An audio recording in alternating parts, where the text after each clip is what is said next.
Right now, your bedroom is probably close to 70 degrees. You didn't have to think about it. Your body drops its own core temperature by a degree or two. Blood rushes toward your hands and feet to vent the extra heat, and you drift off without ever noticing the machinery working underneath you. Now imagine none of that help exists. No fan, no open window with a breeze, no thermostat quietly doing the work for you.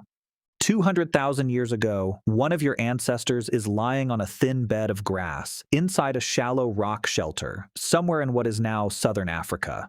The stone around them is still radiating the heat it soaked up all day. The air feels thick enough to chew, and their body still needs to do the exact same thing yours does tonight, cool down enough to let the brain finally switch off. Except nothing in that cave is cooperating. So here's the real question. For hundreds of thousands of years, with no fans, no AC, no synthetic cooling fabric, how did your ancestors ever manage to sleep through a hot night at all? The answer starts somewhere you'd never expect to look: your skin. Specifically, the 2 to 4 million sweat glands packed into it, more than any other primate alive. A 2018 study led by researcher Andrew Best at the University of Massachusetts Amherst traced the evolution of these glands across primates and found that humans developed a dramatically higher density of them than any of our relatives, especially on the palms. Best's team argues this was a direct evolutionary response to life in hot, open environments, far from the shaded forest canopy our earlier ancestors relied on. And here's the part almost nobody connects to sleep. Losing body hair wasn't only about surviving the daytime sun. It may have been a nighttime cooling technology too. Fur traps heat close to the skin. Without it, your body becomes something closer to a radiator, bleeding heat outward into the cooler night air. Once your ancestors' skin was mostly bare, evolution had to solve a new problem fast: unprotected skin under strong UV light, which is likely why darker, melanin-rich skin spread through early human populations soon after. The nakedness, in other words, probably came first. The protection came second. But biology alone has a hard limit. You can sweat, you can radiate heat outward, but if the air around you is already just as hot as your skin, there's nowhere left for that heat to go. This is the wall every heat-adapted human ancestor eventually ran into. And it's exactly why they didn't just survive the heat passively. They started engineering around it. The oldest physical evidence of that engineering was found inside a rock shelter on the border of South Africa and Eswatini. In 2020, archaeologist Lynn Wadley of the University of the Witwatersrand published findings in the journal Science describing grass bedding dated to roughly 200,000 years old, the oldest known sleeping construction ever discovered. These weren't just piles of grass thrown on the ground. The beds were layered over a foundation of ash. Not dirt, ash, deliberately maintained and relayed generation after generation. That ash did two jobs at once. It created a dry barrier between the sleeper and the heat radiating up from the ground, and it likely helped dehydrate crawling insects that tried to burrow into the bedding.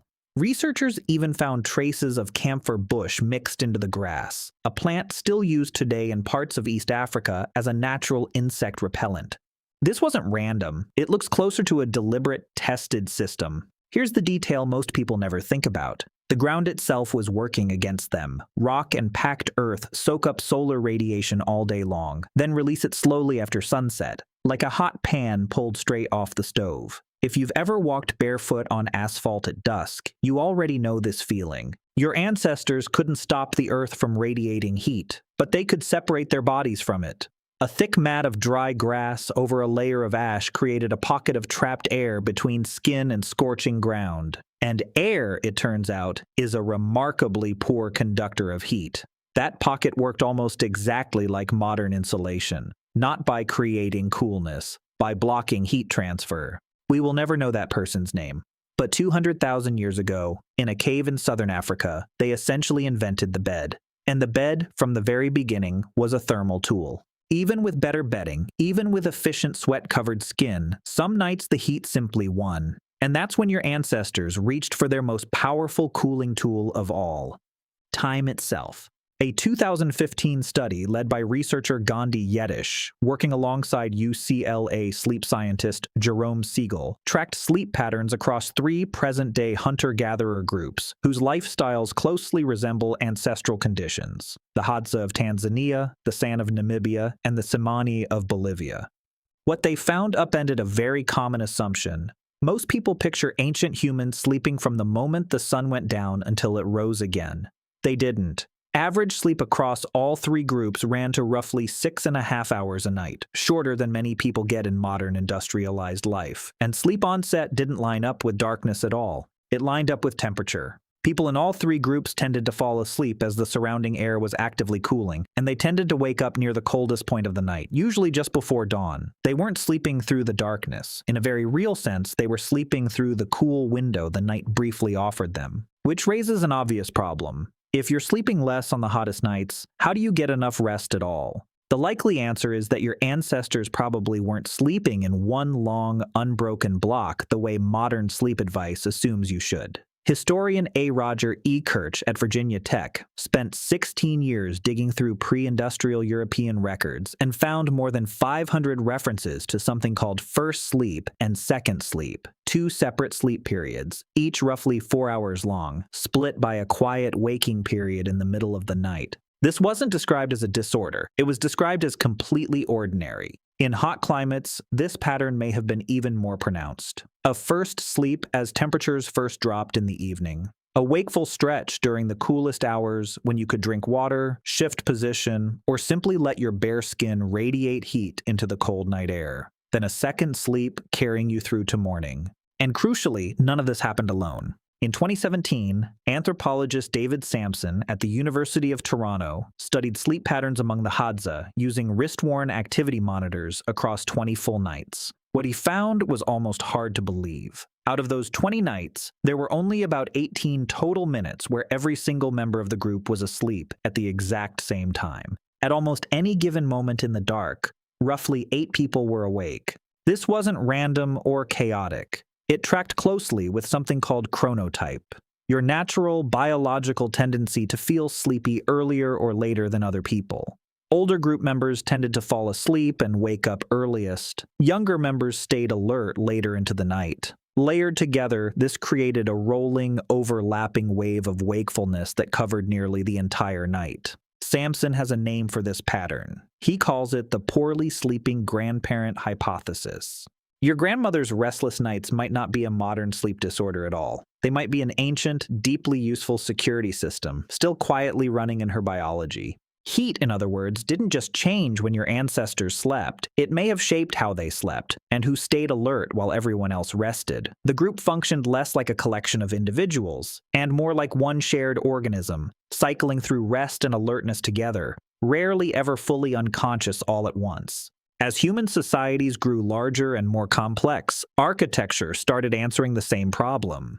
The Sumerians, among the world's first city builders, roughly 5,000 years ago in what is now Iraq, designed homes with flat rooftops and open courtyards specifically because indoor air on summer nights became unbearable. Families cooked, ate, and slept on the roof, fully exposed to open sky. This wasn't desperation. It was, in effect, applied physics. A clear night sky acts like an enormous heat sink, pulling radiant energy upward and away from any exposed surface. Without a ceiling trapping that heat back down, rooftop surfaces could cool several degrees below the surrounding air. The Sumerians almost certainly didn't have a scientific name for what they were doing, but they clearly understood through generations of trial and error that sleeping under open sky beat, sleeping under a roof. Later, civilizations pushed the idea even further. In parts of ancient Egypt, where summer temperatures routinely pushed past 110 degrees, people slept on rooftops, behind wet reed mats hung across windows and doorways, cooling any breeze that passed through the home. Some households kept water-filled clay jars on the floor, functioning as simple evaporative coolers. In the Persian city of Yazd, in what is now Iran, builders developed the Badgir, a wind-catching tower capable of pulling moving air downward into living spaces below, in some cases lowering indoor temperatures by several degrees. These weren't small comforts, they were sleep technologies, built by people who understood a simple principle. If you can't cool your body directly, you cool the air around it instead. And if you can't cool the air, you move your body somewhere. The air is already cooler.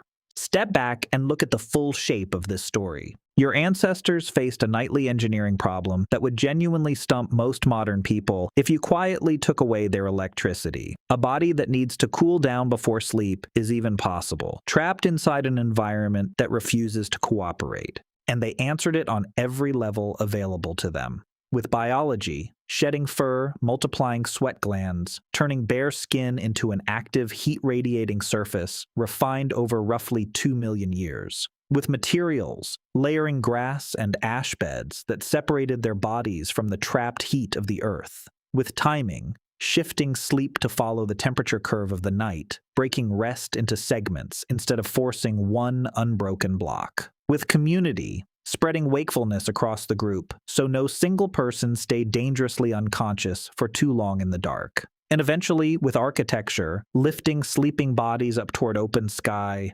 channeling wind through towers, hanging wet cloth across doorways. Every one of those solutions is still inside you, right now. Your body still drops its core temperature before sleep. Your hands and feet still flush with warm blood to vent heat outward. A process researchers at the University of Basel have linked directly to how quickly a person falls asleep. Underneath the thermostat, the memory foam, and the climate control, you are still, fundamentally, a heat-adapted primate whose ancestors solved this exact problem so thoroughly that you've forgotten it was ever a problem worth solving at all. Tonight, you'll climb into bed. The air will already be cool. You probably won't think about any of this.